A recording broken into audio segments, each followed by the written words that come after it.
Neil Ferguson, everyone's favourite epidemiologist, the man dubbed Professor Lockdown, has admitted to the COVID inquiry yesterday that the government at the time and their advisers did know that lockdowns would cause economic misery and would hit the poorest in the UK the most. The Imperial College epidemiologist led the team that published a report in March 2020 based on computer models, advising Boris Johnson, the then Prime Minister, that epidemic suppression was the only viable strategy at the current time. That's what he meant was lockdown.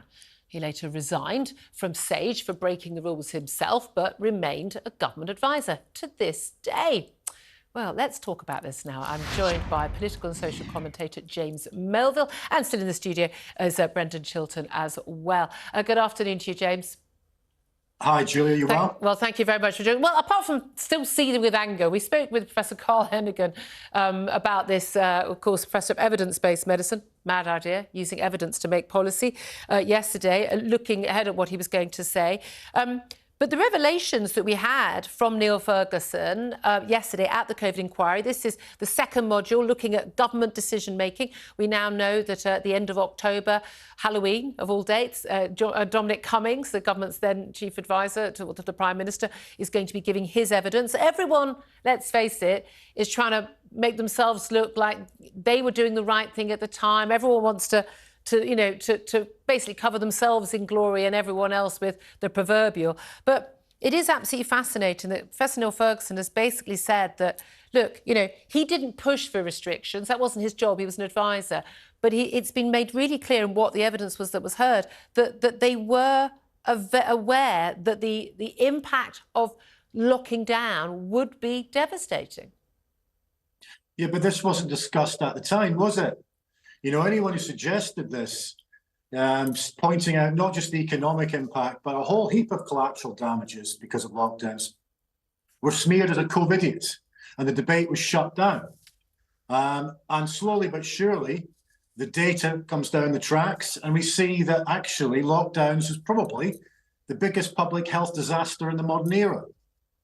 And what's shown from this as well is the one country in Europe, the outlier who went against that, Sweden, who kept everything open, schools, businesses, no mask mandates. Guess what? 3 years on, they've got the lowest excess death rates in the round. And that, by the way, I need to stress to people, and that's compared with, includes all the other Nordic countries, because people say, oh, you can't compare Sweden with Britain or France or America because there's not as much population, blah, blah, blah. No, compared with other Nordic countries with similar populations, they have done way better when it comes to total excess deaths, not just of people in their 90s dying of COVID, but people in their 30s dying from untreated cancer, etc., etc. Yeah, it was all aspects. If we're talking about public health policy, it should be all aspects of health. And that seemed to be forgotten about a little bit as well, considering, look at our waiting lists now, at record levels, because there was a massive prioritisation towards COVID and nothing else. On every single level, this was a policy disaster. And this needs to be brought out in the inquiry, so it can never, ever happen again. We should have taken the road of Sweden. The government initially did, but they lost their nerve. And they lost their nerve because people like Ferguson inflated modelling that those figures never actually came true, combined with a whirlwind of media attention to push Britain into forms of restrictions, mandates and lockdowns, which have caused huge economic damage. A lot of pressure from the media. Again, the media showing all these pictures of what's happening in China. A lot of that we now know was actually just propaganda, people dropping down in the street and being picked up by ambulances. If you were that ill, you were going to die of COVID. You weren't walking around the streets. What was happening in Italy, again, the focus on those few hospitals that were overwhelmed in northern Italy, whereas that simply wasn't the case in the rest of the country. And this view that we were just basically heading to Armageddon. So many people have said to me since that, yeah, but we didn't know then what we know now.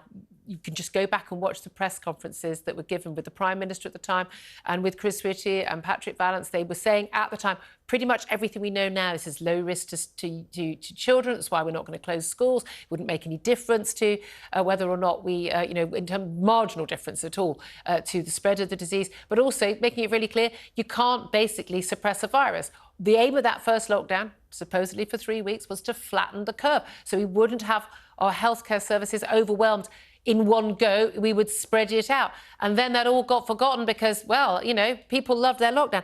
But one of the things I find fascinating that's been pointed out is that Prof Neil Ferguson, in this evidence, he's basically said, look, he didn't overstep the line. He got dragged into sort of policymaking, but he says he didn't say, you know, we need to do this now. However, his paper on the 16th of March, which led to the lockdown, explicitly concludes, we therefore conclude that epidemic suppression is the only viable strategy at the current time. Now, suppression, what they mean by that, and they define it. A minimum policy for effective suppression is therefore population-wide social distancing combined with home isolation of cases and school and university closure. So he says they weren't actually saying we should lock down, except that the paper with the modelling said we need to lock down. Yeah, but the government ignored that themselves. Yeah. Certain members of the government. Yeah. I mean, the only hospitality industry that was open at that time seemed to be down Whitehall and Westminster. Yeah. And actually, we came a long way from 3 weeks flattening the curve, because a few months later, it became ridiculous restrictions, the rule of 6.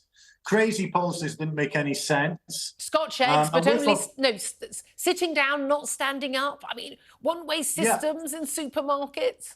I mean, where do we go? I mean, for instance, you go to a nightclub, you could dance without a mask, but if you're standing by the bar, you have to wear a mask. I mean, it was just nonsense, the whole thing.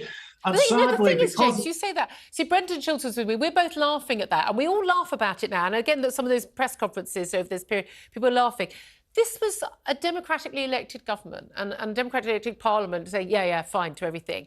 And political and scientific and medical advisors all sort of nodding along and agreeing to what we now, you know, taping up benches. You couldn't go for a jog in the park and then sit on a bench for a couple of minutes. You know, my mother in her late 70s being worried that, but if I go for a walk, they're going to tell me off to sit on a bench. And I said, if they tell you off for sitting on a bench, tell them to sod off. What do you care if you get a sod off?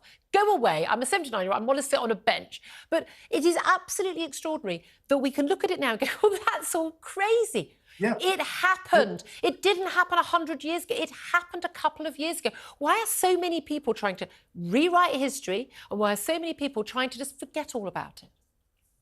Yeah, I mean, it's a serious point to this. The serious point being it can never happen again.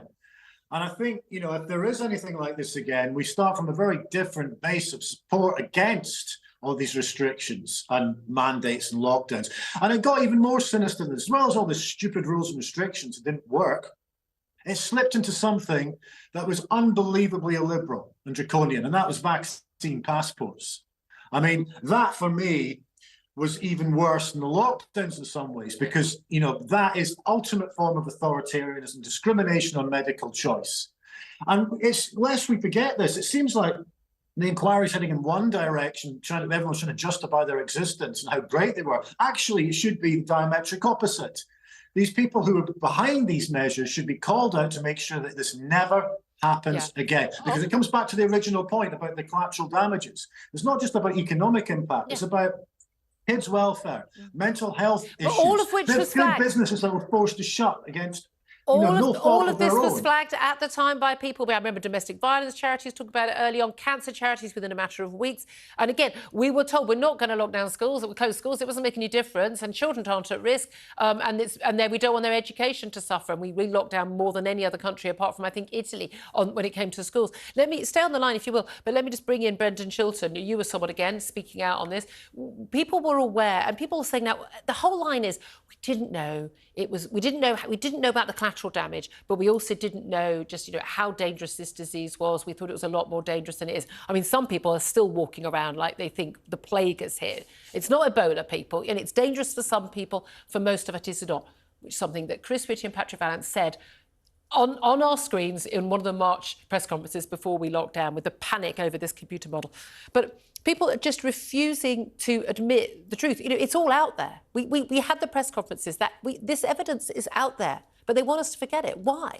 Because they don't want to accept responsibility for the social crimes they committed. I like to use the word crime. It is a crime. What we did to our elderly, petrifying them, was a crime. The huge backlogging hospitals, the crisis in attendance and education, soaring interest rates, inflation and a stagnating economy is all as a direct consequence of the measures that government, supported by the opposition, implemented. And everyone acts as if they're surprised. No, it's amazing. Oh, look! Oh, look, all these kids can't read.